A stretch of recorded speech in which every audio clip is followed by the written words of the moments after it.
Good morning बच्चों। मैं Amrita Singh GGIC Khalilabad. बच्चों, आज हम लोग कक्षा 11 की खंड 1 शरीर क्रिया विज्ञान से इकाई 1 जो हमारा है अध्याय 1 जीवित ऊतकों की कोशिकीय संरचना के बारे में पढ़ेंगे। पहले तो हम लोग जान लें कि कोशिका क्या होती है। कोशिका क्या है बच्चों? संसार में इस सृष्टि को 2 भागों में विभाजित किया गया है। पहला सजीव है और दूसरा निर्जीव है। सजीवों को 2 समूहों में वर्गीकृत किया गया है।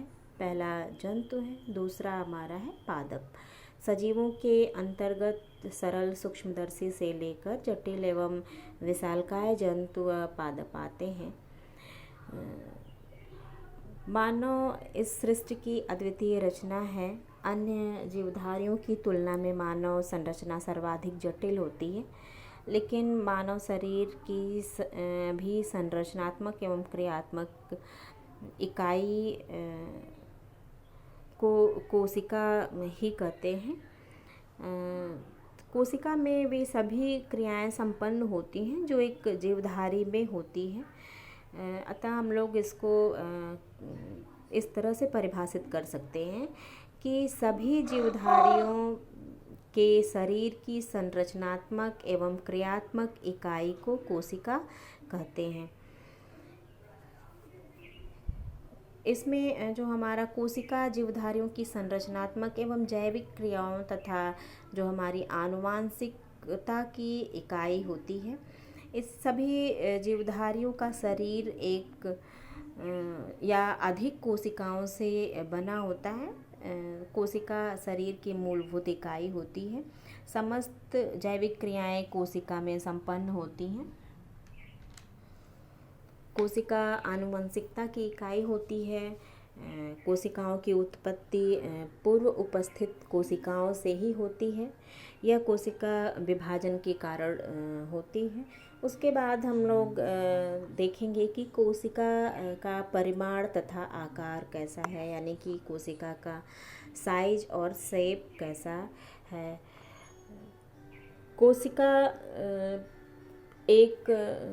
कोशिकाओं के परिमाण में काफ़ी भिन्नता पाई जाती है। कोशिकाएं प्रायः बहुत छोटी होती हैं। इन्हें हम लोग खुली आँखों से यानी कि नग्न आँखों से नहीं देख सकते हैं। कोशिका को संयुक्त सूक्ष्मदर्शी द्वारा ही देखा जाता है। औसतन कोशिकाओं का परिमाण जो होता है वो 10 माइक्रोन से 100 माइक्रोन होता है। जीवाणु कोशिकाएं 1 माइक्रोन से 10 माइक्रोन परिमाण की होती हैं। लेकिन ये जो पौधों में तंतुरूपी कोशिकाएं जो होती हैं वो 20 मिमी से 550 मिमी तक लंबी होती हैं। जंतुओं में तंत्रिका कोशिकाएं जो होती हैं वो 90 सेंटीमीटर से 1 मीटर तक लंबी होती है। मुर्गी का अंडा भी एक कोशिका है जिसका व्यास जो होता है वो 30 मिमी होता है। इसी में शुतुरमुर्ग का अंडा सबसे बड़ा होता है। इसका जो व्यास होता है वो 15 सेंटीमीटर होता है। कोशिका आकार की दृष्टि से कोशिकाएं प्रायः गोलाकार या वृत्ताकार होती हैं, परंतु जब हम विभेदन एवं वृद्धि के दृष्टि से देखते हैं तो कोशिकाओं का आकार गोलाकार, अंडाकार, कोणीय, बहुभुजी, आयताकार या कुछ लंबाई लिए होती है। उसके बाद हम लोग पढ़ेंगे कोशिका का वर्गीकरण।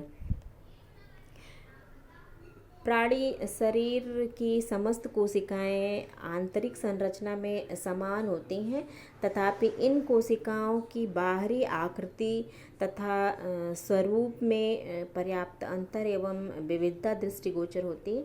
वास्तव में हमारे शरीर में विद्यमान गोल, चपटी, लंबी तथा बेलनकार कोशिकाओं में न केवल आकार की भिन्नता पाई जाती है, बल्कि इनके द्वारा संपन्न होने वाले कार्य में भी भिन्नता होती हैं। इन्हीं भिन्नताओं को ध्यान में रखते हुए शरीर शास्त्र के अंतर्गत मुख्य रूप से 6 प्रकार की कोशिकाओं का उल्लेख किया गया है, यानी कि 6 भागों में इसको विभाजित किया गया है।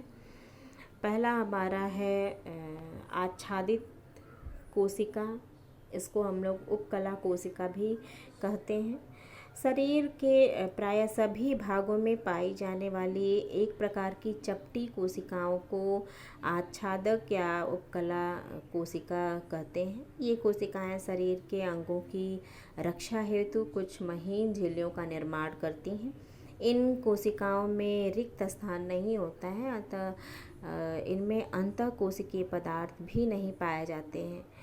दूसरा हमारा है पेशी कोशिकाएं।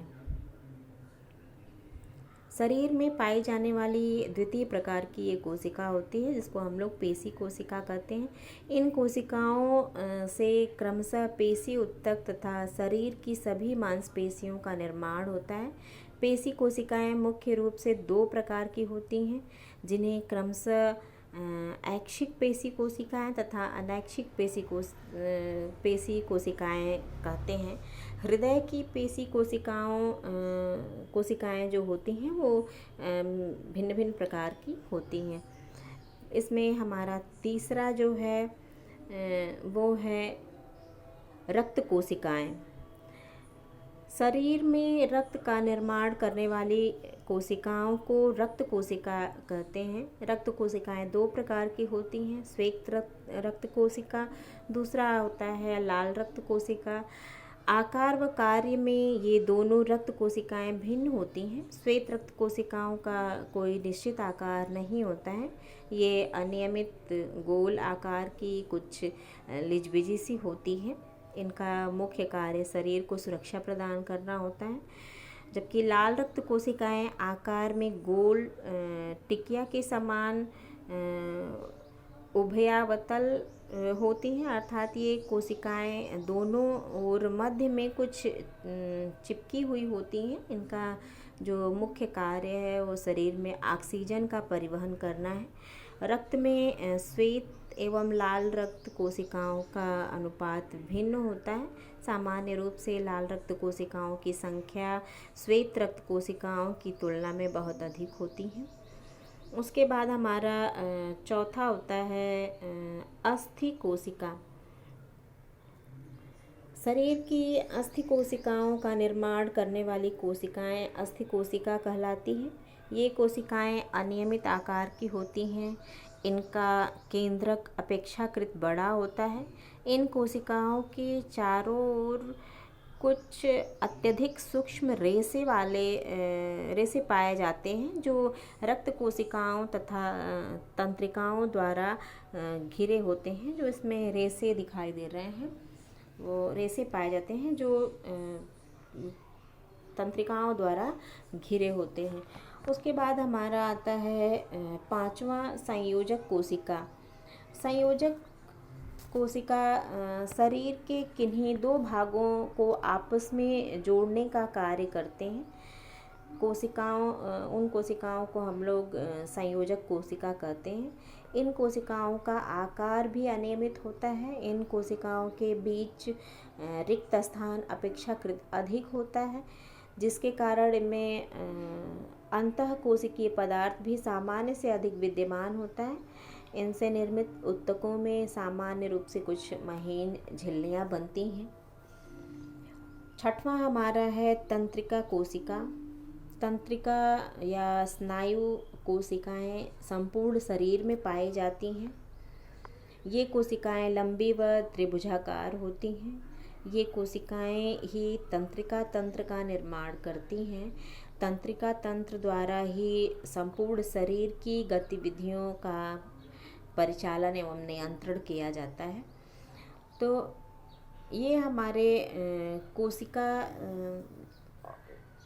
हो गया और कोशिका का वर्गीकरण निम्न 6 प्रकारों से 6 भागों में विभाजित किया गया है। पहला हम लोगों ने पढ़ा है आच्छादक कोशिका, दूसरा पेशीय कोशिका, तीसरा रक्त कोशिका, चौथा हमारा है अस्थि कोशिका और 5वां है संयोजक कोशिका, 6ठा हमारा है तंत्रिका कोशिका।